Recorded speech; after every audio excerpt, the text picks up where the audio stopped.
Hey everyone, welcome back to the 100% Wild podcast. I'm your host, Tim Chelsvik, here in the Drury Outdoors studio, and we're answering your questions on this show. So welcome to everyone who's watching on YouTube or listening via Stitcher or iTunes or whatever Android app you're listening on. We're happy to have you aboard. We're rolling along through the summertime. So excited about the upcoming deer season. It's getting so close.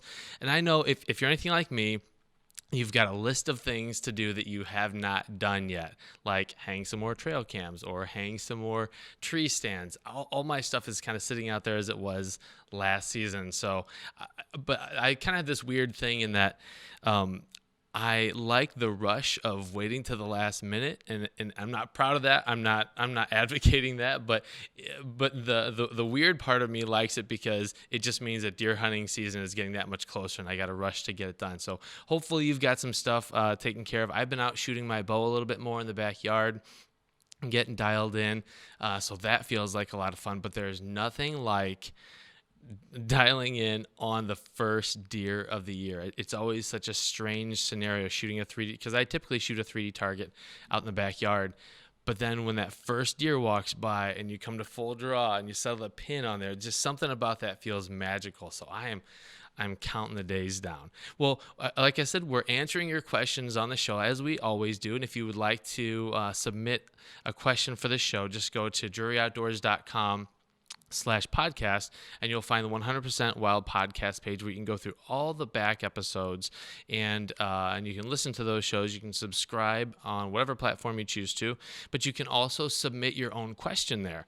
There's a little tab on the very right hand side, and it usually tricks people up. They don't see it because it just fits right in the side of your screen, but it says ask a question or record a message, something along those lines. You click it and it opens up your microphone on whatever device you're on, and it allows you to leave an audio message for us asking a question about deer hunting, turkey hunting, land management, whatever you want to. So go ahead and go to the page, dryoutdoors.com/podcast, and leave a question for us.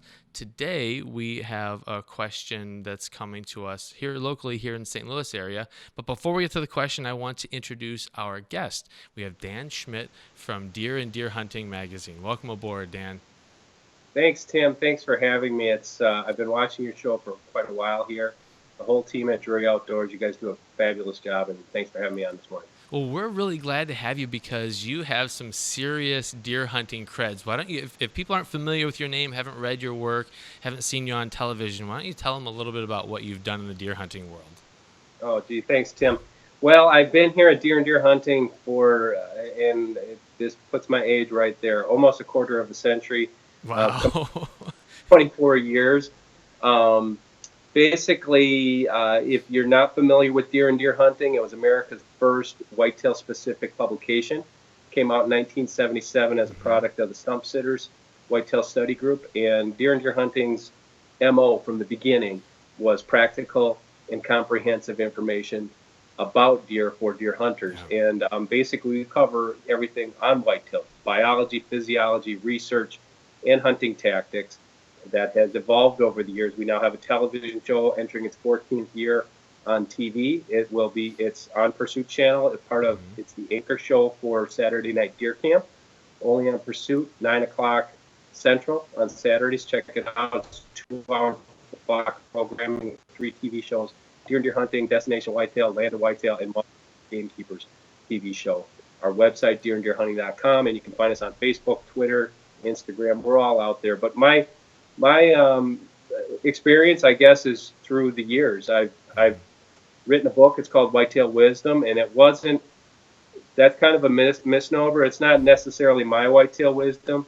It's wisdom that I've gleaned The from compilation over the years. Yeah. And that's basically the thing that I've kind of hung my hat on. Is I always say, listen to your elders, listen to the people that were there before you, and you're going to, with an open mind, and you're really going to learn more about deer. And when you learn more about deer, you become a better deer hunter. Dan, could you pull out one piece of wisdom or advice from that book that would kind of seem counterintuitive if people just heard it and took it for face value? That's a good point, Tim. If I had to pick one thing, and this is anybody who knows me. We get really caught up with hunting big bucks these days. Hmm. And the biggest bit of advice that I could give somebody is a lot of younger people, and I don't mean this as a slight, but a lot of younger people have grown up thinking that trophy hunting is what it's all about. You've got to know what a buck's going to do.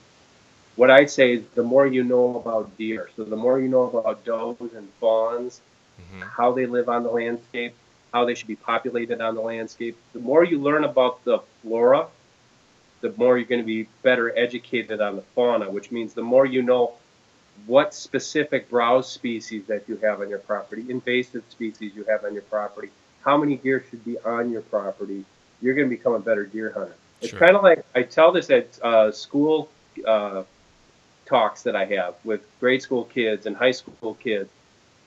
One thing that we always said is when you're in school, you have geometry or something. It's like, when am I ever going to use this? The same thing with deer hunting. Can I What just tell the kids listening right now that I use geometry almost 0% in my current life. Just but for all the kids listening that are wondering there's how they're going to brain get by. solving that you're doing there that's probably helping you. It's the same thing with deer hunting. The more those things on the property, the better deer hunter you're going to be. Hmm. It's the woodsmanship aspect of being a hunter. Absolutely, absolutely. Great. Well, so speaking of woodsmanship, let's roll the Cabela's question of the day. It's from Jeremy Kerber from Fit to Hunt here in St. Louis. Let's roll that question. Hi, my name is Jeremy from St. Louis, Missouri, and my question is about hunting small tracts. I have a pretty good place to go with a lot of deer, but there's also a lot of pressure around the farm, and it's kind of tricky in terms of getting in there, getting to hunt with any frequency whatsoever, but not putting so much pressure on them that the deer vanish. Also, like I said, there's a lot of hunters around that. So, what are the best ways to be successful when you're hunting small pressured farms or tracts? That's a mouthful. High pressure, small tracks, and that's, I mean, if we're honest, that's kind of the reality for most deer hunters out there. Most people don't have a few thousand acres that they're hunting exclusively. Most people are, and myself included, I'm hunting anywhere from 3 acres to 300 acres. So Dan, how does that question hit you just kind of first blush? That hits me as a reality check, as you said, Tim, as for all deer hunters in America. One thing that I can't emphasize enough, I don't own property. The biggest property that I hunt here in Wisconsin is about 77 acres. That's Okay. it. I've hunted, I grew up hunting public land, national forest, northern Wisconsin, really, really hard to hunt it. Hmm. Not a lot of deer. So the short answer, I'll go give you a short answer and I'll give you a longer answer, but the short answer to Jeremy's question is you have to treat small properties, private properties, almost like you're hunting public land. And what I mean by that is there's no magic bullet. Couple key things. Number one is really low pressure. If you're hunting mature deer, if you're hunting any deer, you can take a different approach. If you're Hmm. hunting mature deer that you know that you have out there, you have to understand that if you have a small property, 40 acres, even 300 acres, anything less than that, you're talking about half of a square mile on 300 acres, not even 40 acres. It's a fraction. So the thing you You have to just use understand, how just I that just want. buck using that over view it from a bird's Hmm. eye view. Typically, normally speaking, what we're saying is, for the most part, it's not 100% set in concrete. Hmm. Buck's home range is about a square mile, and he's going to pick and choose. As he gets older, he's going to pick and choose the best parts of that as his core range. So, as your property part of that core range, um, understanding how deer behave, I guess, is number one. Number two is if you have a lot of outside pressure, use that pressure to your advantage.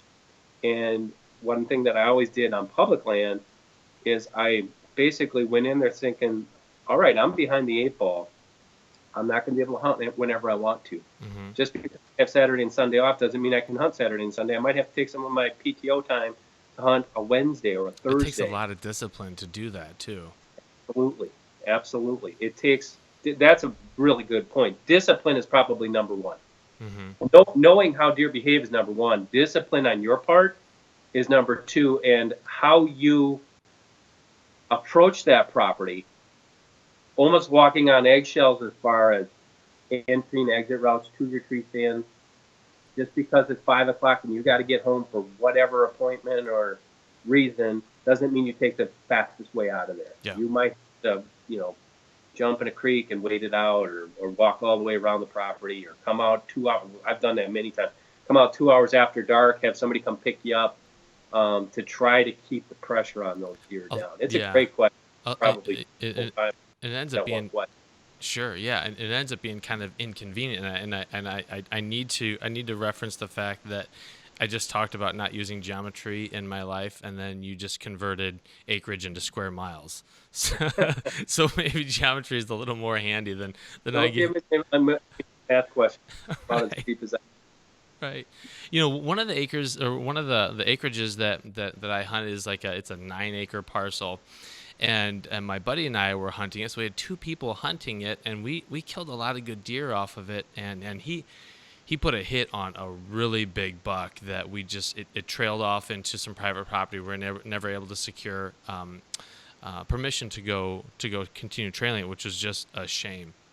But we started recognizing that deer hunting on the weekend was different than deer hunting during the week, which kind of supports your notion about maybe you had to take PTO as opposed to hunting the weekend. And at first it was kind of a joke, but then as we started to really dig in, it was absolutely true. And we'd tell our friends about it, and they would say things like, well, deer don't know what day of the week it is. And we weren't purporting that, but deer respond to human behavior. And human behavior is different on the weekends than it is during the week. So that was a factor that a lot of folks that maybe don't hunt in areas where there is that much pressure have to consider. But we had to. Literally, the day of the week mattered. Absolutely. And I would go as far to say is, not in a literal sense, but deer do know what day of the week it is based off of pressure. They, as you know, they're going to pattern us just as much as we're going to pattern them. And all those years of hunting public land, Tuesdays were my best day. Really? Why? Maybe that's because I took Tuesdays off more than Wednesdays. But what I found out is all that pressure, especially on those big public national forest pieces, it was guys took off Friday, and they got the Thursday night, they hunted Friday, Saturday, Sunday, they went home. And my, I guess, rudimentary way of viewing that was, I'm going to take off Monday and Tuesday, maybe Tuesday and Wednesday. And it was always given that property an extra day of rest, that there weren't people out there. They finally started falling back into their natural rhythm. Not saying that's going to be the case where you're hunting in Missouri as opposed to where I'm hunting in Wisconsin or somebody's hunting in Maine, but it's something to think about. You have to try. We have a really good series. I don't know if you've seen it. John Eberhart, called Public and Pressured Land Deer Hunter. It's a video series on our website. John has hunted almost exclusively public and small private parcels in Michigan, the highest deer population in the country. And these are some of the things that he has helped teach me. And he's got 53 Pope and Young bucks in the book. So, I mean, it's like he's kind of a guy I want to listen stuff. To. Yeah, no kidding. But that's the type of tactics that really can help turn the corner for you. There's almost 2 layers there. You're hunting the deer, but then you're also hunting around other hunters. Absolutely, and that goes no matter where you hunt. Yeah. Unless you got 1,000 acres and you got it all yourself and you don't have problems with neighbors, that's the way you got to basically do it. So how do you handle scouting, hanging stands, all those kind of things that do result in pressure, but you have to do them regardless? Good point. Some of the things that I do, I haven't done this as of late because I've got a unique situation here for the past few years, but when I'm doing it by myself, would always have my tree stands hung in June if possible, and basically be out of there. Okay. My trail cameras, I have a very unorthodox approach with that. Basically, I would love to use my trail cameras only as a means of, as a tool to find out if there are certain types of deer on the property. I don't want to fall in love with them because I know putting more, no matter how much I try not to, it's going to put more pressure out there. So I like to get a photo. Back in the day, I would get a photo. That's a deer that's good enough for me, and get my cameras and get out of there. And I'd like to be out of there by July if I can, Okay. as long as I know what's in there. That's changed today. Changed today, not only in the fact that we all love to throw cameras out there and get videos and photos, but it's also changed with some of these cameras. You'll see, like with the new Cuddy back, the link system. Basically, you Sure. don't have to go out there and change the batteries. And there's other cameras out there as well that allow you to do it remotely. But for me personally, I like to have that stuff done as soon in summer as possible, Mm-hmm. and then leave it alone. Our season comes in here in the second week of September in Wisconsin, and that keeps pressure off. Okay. I'll let everybody else on the outside properties run around, do as much as they want to do. That actually helps me Mm-hmm. because those deer find this is my oasis. Maybe if I do enough right things, that's going to be part of the deer's core area. Sure. Maybe I don't have any control over that. I can do all the land improvement stuff I want to do. I could do, not pressure at all. But the one thing I can control is pressure, Mm-hmm. and how much you put on there is going to help, especially your caller there, Jeremy, with that small property. One thing and you probably picked this up too from reading my stuff, but I hate to say that. I hate to say walk on eggshells. Don't let anybody in there. Don't drive in there. That, to me, that takes it to a level where it's like, this isn't fun anymore. Wear a hazmat suit when you go in. Yeah, yeah. It's like, to me, it should always be about fun. And if you got kids, really lighten up, because Yeah. it's deer. It's a deer. You know what? So what? Okay, so I spooked that deer, never killed him. Hey, congratulations to him. That's awesome. Sure. I've been probably because I'm so far into, when I was 25 years old, I might not have been saying that. Oh man, I want to kill that big buck. Well, now it's like, there's bigger things out there in life than to get too worked up about. Totally agree. Yeah. Like that. So Dan, a subset of hunting small parcels with high pressure is, and we mentioned hunting around other hunters, but deterring people from taking your stuff, your trail cams, your stands. Do you have any strategies for making it less likely that your gear will walk? Less likely is that don't go anywhere near the property line if possible. That's as simple. And try to key in on areas that are not obvious. Like I said, my take on this is different than a lot of guys. A lot of guys will have a food plot and they want to have 3 trail cameras on that food plot. Mm-hmm. I don't want to do that because I want to. If I have a food plot, I'm probably going to want to have some stands near there. Yeah. So if I can get them in the travel corridors that are not too invasive, that's one thing. Tree stands, man, that's a tough one. It's really hard. Back in the day when I was younger, I've been finding myself hunting off the ground a lot more lately, and I really do enjoy that. Or blinds. I don't leave. I would take my stands down religiously. I couldn't leave them out on public land, but on private land, I would take them down the second the season was over and put them back up. I'd put them up in June and lock them. But yeah, if you're dealing with that, that's a tough one. Like you said, the human dynamic.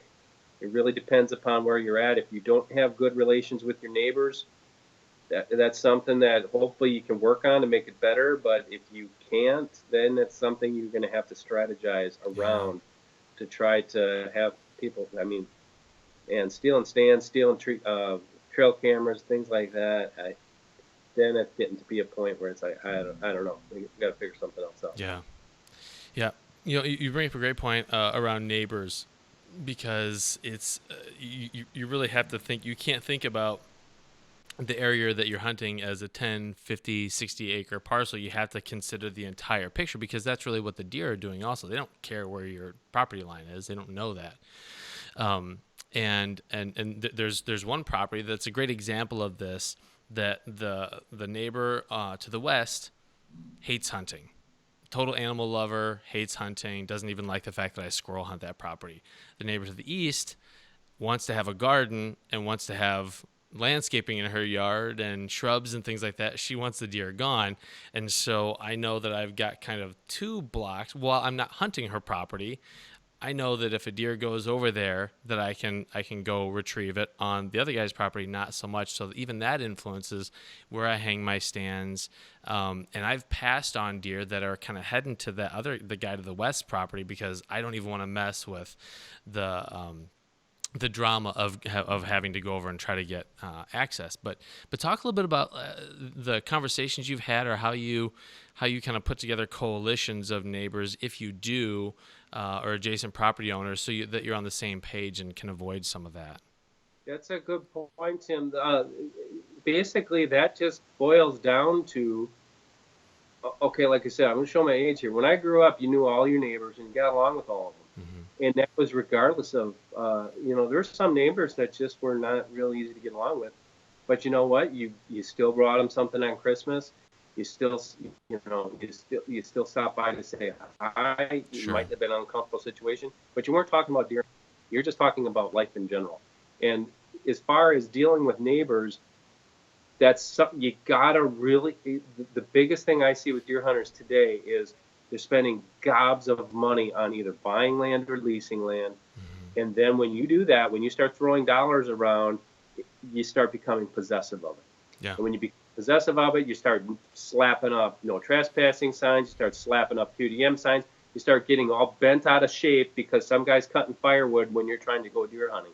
You have to understand that, like what you said, we're in the minority.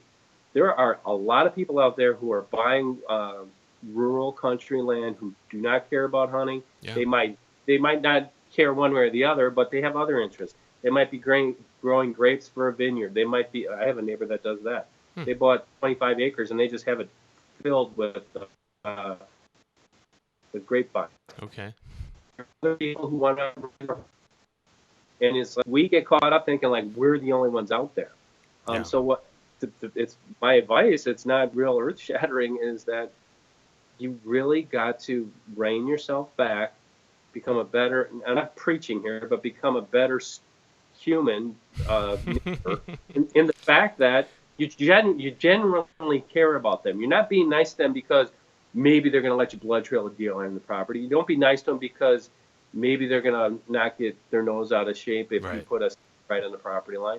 It's just about being a good neighbor. And if you're being a good neighbor that way, and maybe do all these nice things and they're still a jerk to you, guess what? You turn the other cheek and you still be nice to them. Right. Because you have to rely on your neighbor. You're hoping that not to trail a deer, but you're hoping that if your house is burning down, they're going to call the fire department because they care about you. You know, I mean, it's this is you're right. Stuff that was 3,000 years ago that I basically think a lot of people have maybe forgotten a little bit. You're right, and for better or worse, we represent the collective of hunters, and so the one interaction we have with someone who maybe is not on board with us is going to flavor their entire perspective of who hunters are. In fact, I did have a run-in with the guy that hunted that owned the property to the west of where I was hunting.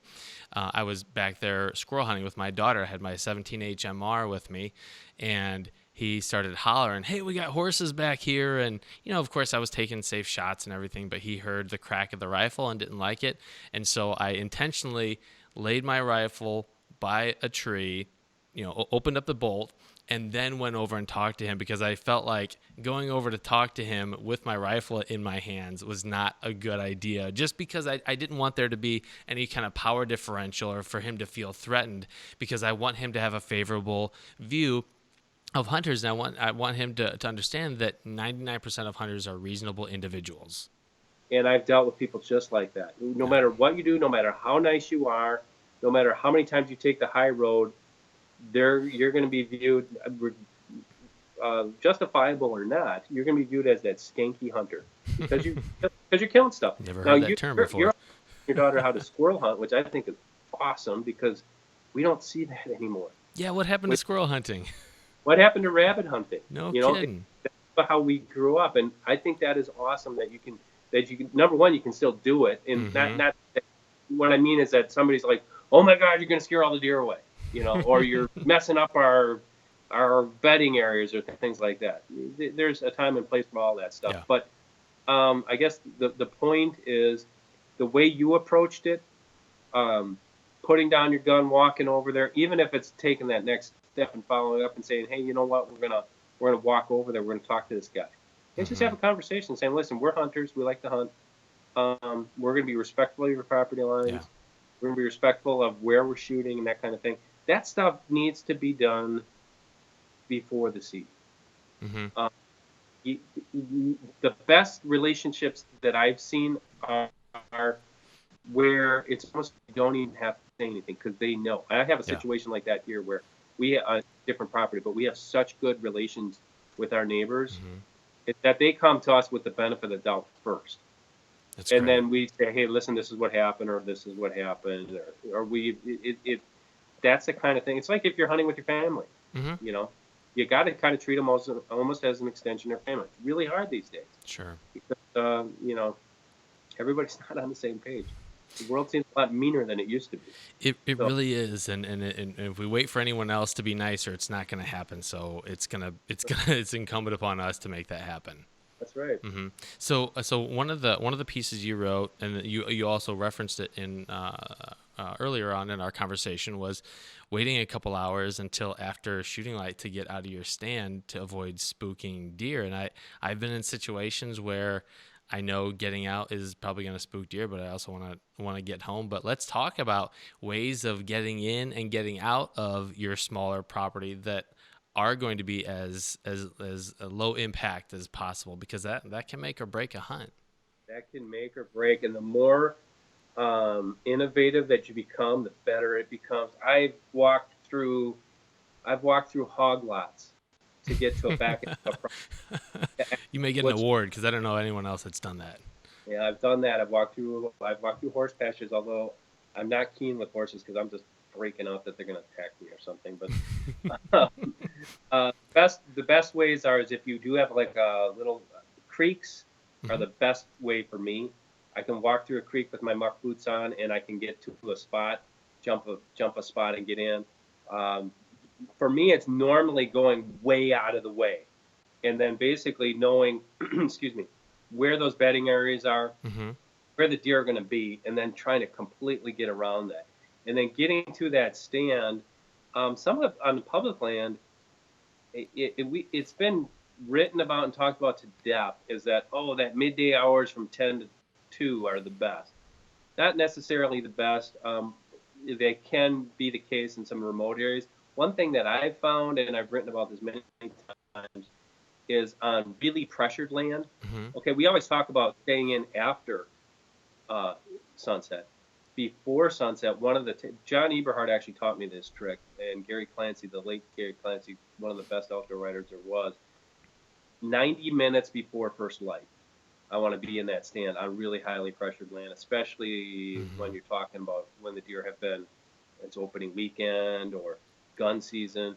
And people say, man, why would you get to your spot 90 minutes before you could leave the shoot? Because this is the reason. If I go out of my way to get to that spot, I'm in that stand ridiculously early. Mm-hmm. chances are, I reduce my chances of spooking deer. Number one, Yeah. especially if it's a feeding area. Number two, if I do spook a deer, maybe I just bump him a little bit. Mm-hmm. There is a chance that he could settle down enough that he's going to come back through there right at first light. If I bust him on my way in, it's over. Yeah. Pretty much. And you're not going to have a chance. So that is one thing really hard to do. To sit there for an hour and a half, and then especially if you're like me and you have a bad back or bad knees or something, and it's like, man, I can't sit here but for 4 hours. Now I just wasted half of that in the dark. That's tough, but it's a good tactic. The other tactics, like I said, and I'm sure you've done this, but like either wait really far after dark until that food plot clears, or that feeding area clears, or that hardwood ridge you think is pretty much clear, or having somebody come in with a pickup truck or an ATV. And what I've found with that, people say, well, you're still spooking the deer. Yes, you are, but deer are used to vehicle traffic way more than me crawling out of a stand and bam, that deer's 30 yards away and he knew exactly where I was. Yep. Is he going to remember that? I think he's gonna have some kind of recollection of it for at least a couple days, and especially if I'm leaving scent down. Sure. That's a big one. Well, there's something to be said. I mean, we talk about spooking deer, bumping deer. Really, they're probably, as though they are binary things, like you did or you didn't. But they're really probably volumes of that. It's one thing to bump a deer that sees or hears you. It's another thing when he catches your wind and takes off. So getting in way early means that you're still going to make some noise getting in. And if you're like me, you're probably going to make more noise. You're going to trip over stuff and fall, but you're still going to, but I would rather have them hear something and kind of move off a little deeper into the timber than for them to see me and know exactly what the threat was. And then kind of put that in their brain and put a perimeter around my location then for the rest of the hunt. Yeah. As you know, once they blow, it's over. I mean, if they blow, they smelled you, they saw you and smelled you, they heard you. That's like like you said, there's different levels of that. Okay, you bumped them. You might not know you didn't hear the thump thump the thump thump of him running away, or you didn't even hear, he obviously didn't blow. You might have just scooted off a little bit. And how many times does that happen? You think, oh man, he's going that way, and all of a sudden, half an hour later, you're done. I always think about that as the deer are politely excusing themselves from the table. They're not making a whole lot of they're not blowing. They're just you don't even know they were there. They're just getting up and they're kind of moving away. And they may be back later in the day, maybe not. That's a great analogy. That's a really good analogy. I'm going to use that. Feel free. Yeah, I didn't copyright it, so it's all yours. Unfortunately, I have a lot of experience with politely excusing deer from the area. And one thing I want to bring up, because it used to be my concept that if any deer blows, then the hunt is pretty much over, unless I got a lot of time to make up for that. But we were doing a late season hunt. It was December 23, I think, here in the St. Louis area, and the winds where I hunt were in these Ozark ridges, and they're always shifting. They're never the same. And we blew some does out, and it was probably 2:30 or so.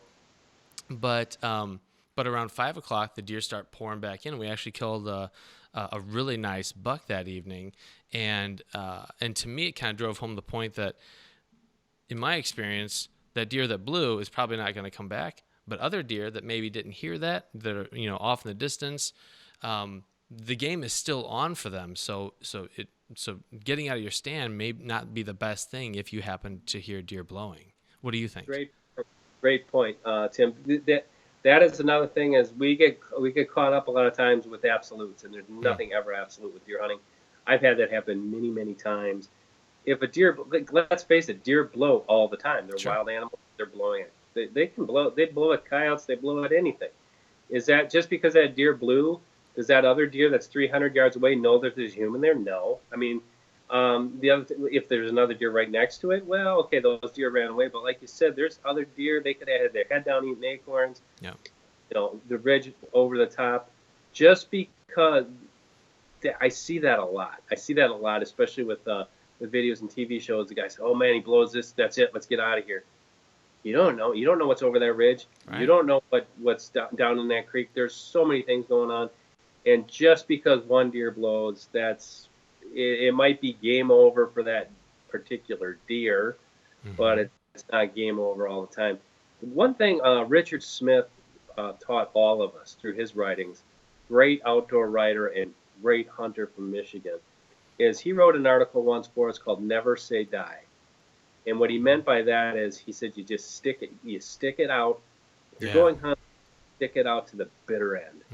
And the guys who do that are the guys, especially public land hunters.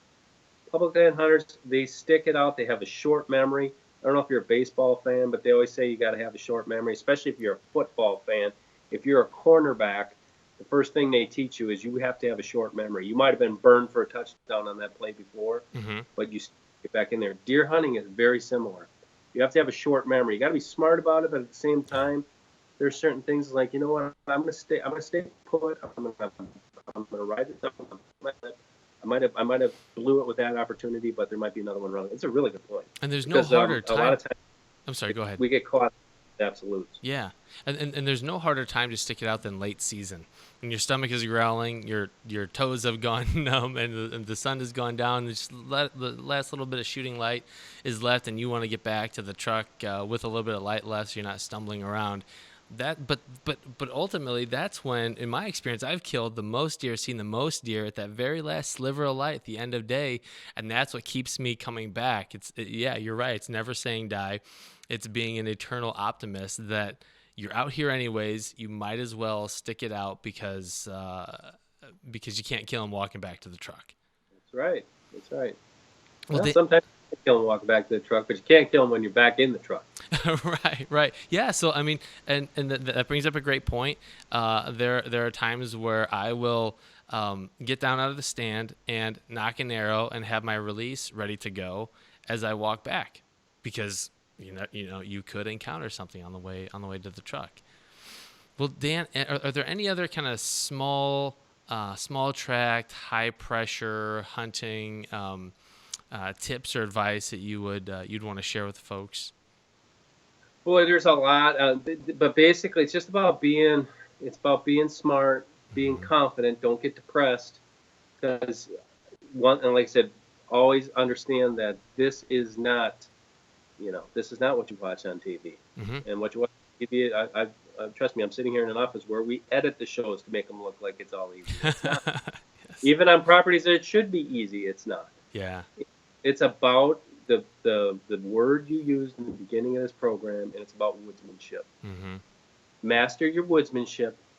Be smart on how you approach things, and I don't want anybody to take this wrong way. Never take the lazy way out. Don't park there because that's the easiest walk to your truck, or to your stand, or maybe the easiest way back out to your truck. Park in a spot where it's going to be least invasive to not only deer but other hunters. That was a trick that we used when we hunted public land in the Schwamigan National Forest in the 1980s. Finding a deer or seeing a deer was a big thing back then. And we always would park so far away from where we hunted because we did not want to tip our hand to other hunters to where we were hunting on public land. And now when you do that with private land, like a situation you talked about, when you might have an anti-hunter and a non-hunter, don't let them see you walking out there, not for the fact that you don't want to offend them, just for the fact that that's one extra advantage to you, because they might not come try to screw around with you and ride their horses through there because they know you're hunting or something like that. So it's just about all those little extra things that you do. It's not about planting this kind of food plot or hanging your stand 25 feet instead of 20 feet or all these other things. It's more of those little things on how you get there, how long you stay, how conscious you are about scent control and wind direction and things. Those little things add up to the big thing, and that's consistent success. Yeah, and it's like anything that is real and valuable in life, you're going to have to work for it. There's no easy out. You're going to have to do things that are inconvenient and different than other hunters if you want to be successful. So couldn't agree more, Dan. Thank you. Perfect. Well, Dan, if folks want to get a hold of you or see more of your work or read your writings, how would they do that? Sure, thanks. Deeranddeerhunting.com, spelled out, deeranddeerhunting.com. I have a blog up there every Friday. Facebook, Twitter, Instagram, just type in Dan Schmidt Deer if you want to connect with me personally. You'll find me. Unfortunately, I do respond to just about, well, I shouldn't say just about. If somebody sends me a message, I will respond to them regardless of how they get a hold of me. Deer and Deer Hunting's TV programs, again, it's Saturday Night Deer Camp on Pursuit Channel 9 Central on Pursuit. And deeranddeerhunting.com, Deer and Deer Hunting's Facebook page. We're there to try to help everybody enjoy the experience. Yeah, awesome. Well, Dan, thank you so much for joining us. One of the things I did not get a chance to mention at the start of the show, but one of the things I really appreciate about Deer and Deer Hunting is that you will not find clickbait content on the website. Deer and Deer Hunting is legit deer hunting information with no frills. So I can't tell you how much I appreciate that. And if folks want to see, absolutely, and that's there's there's a lot of clickbaity kind of stuff out there floating around. But if folks want more Drury Outdoors content, follow us on DoD TV on YouTube, Facebook, Instagram, Twitter, all the usual social media places. If you want to get this show, you can find it on the YouTube channel. You can also find it on the website. You can subscribe there. You can subscribe to the audio version of the podcast. If you want to see our beautiful faces, you can check us out on YouTube. Also, the countdown is on for DeerCast, August 28th. Put it on your calendar. The most innovative deer movement forecasting app ever is launching August 28th for iOS and for Android devices. Go to DeerOutdoors.com/DeerCast. And you'll be able to see a video of Mark and Terry and Matt and I talking in depth about DeerCast. It's free for this first deer season. So you'll get not only the DeerCast movement predictor, which is based on Mark and Terry's combined 70 years of deer hunting experience, but you'll also get the entire back catalog of VHS and DVD titles to 1989. So if you want to see some old school Mark and Terry turkey and whitetail hunting footage, you can go on there and you can access that entire catalog. You'll see all the buck kills live this season as they happen from the team. See journal entries. And we also have articles that we'll be posting on a daily basis. So that's DeerCast, DeerOutdoors.com/DeerCast, and you will see everything there is to see about DeerCast. It's free, so go check it out. It's a big deal, August 28th. We're really excited about it, and we're excited to get it into the hands of people and for folks to give us feedback on their success with it.